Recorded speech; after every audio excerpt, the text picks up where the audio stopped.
everyone, Gil here at GrayManPrepping. On this episode of Your Prep for Today, I want to talk to you about hot drinks.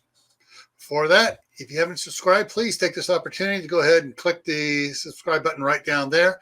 And don't forget to ring the notification bell so you don't miss out on any of these videos. Alrighty, hot drinks. This is going to be a touchy subject for some of you. Please listen and see where I'm going with this. Now, this is going to be twofold. First fold is, I think everyone's going to agree on. Hot drinks are nice, or the drinks are nice, whether it's tea, hot chocolate, apple cider, or coffee. Some of you say coffee's a must. I would say teas are a must. But they help boost morale. They help give you certain stimulant. Some of them do. The thing is, though, there are reports out, and this is what I'm going to cover here for you. I got it on my other screen over here, from the International Journal of Cancer, and it's research conducted by the, get it here, scroll down to it, the American Cancer Society, including data going back more than a decade, including data from over 50,000 people, ages 40 to 75. All right, here's what the study concluded.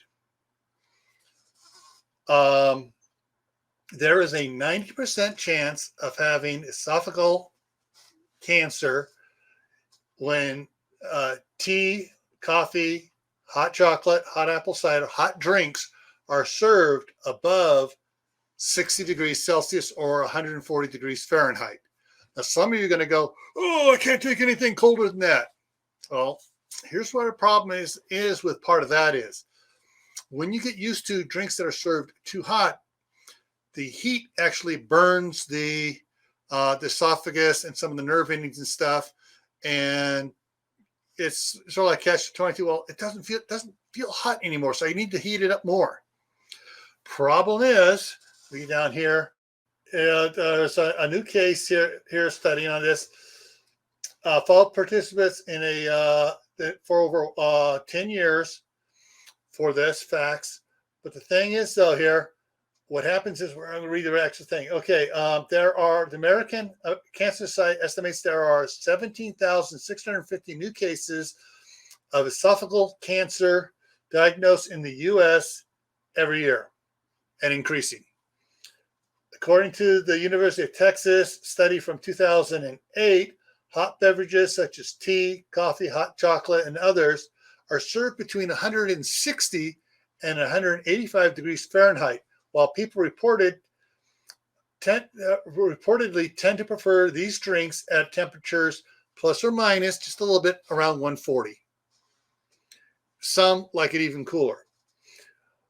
With that in, so is it his? Okay, here it says, one of the quotes here, our results substantially strengthen the existing evidence supporting an association between hot beverages and esophageal cancer.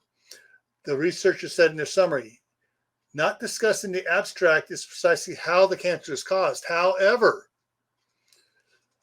previous research has suggested that when your esophagus is repeatedly burned, temperatures over 140 degrees Fahrenheit, 60 degrees Celsius, DNA damage may cause the skin to regenerate incorrectly, and thus cancer is produced.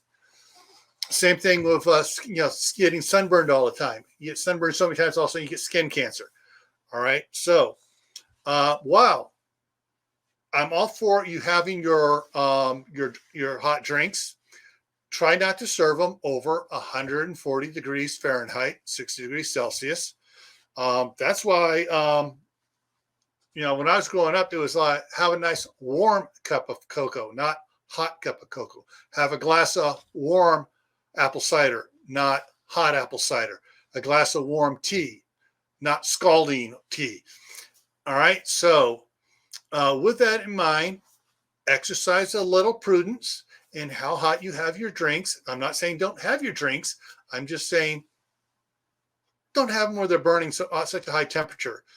Because if we have an SHT event, end of the world, balloon, whatever, and you're still having really hot drinks and you develop a esophageal cancer, you're not going to be able to go to a hospital to get it taken care of.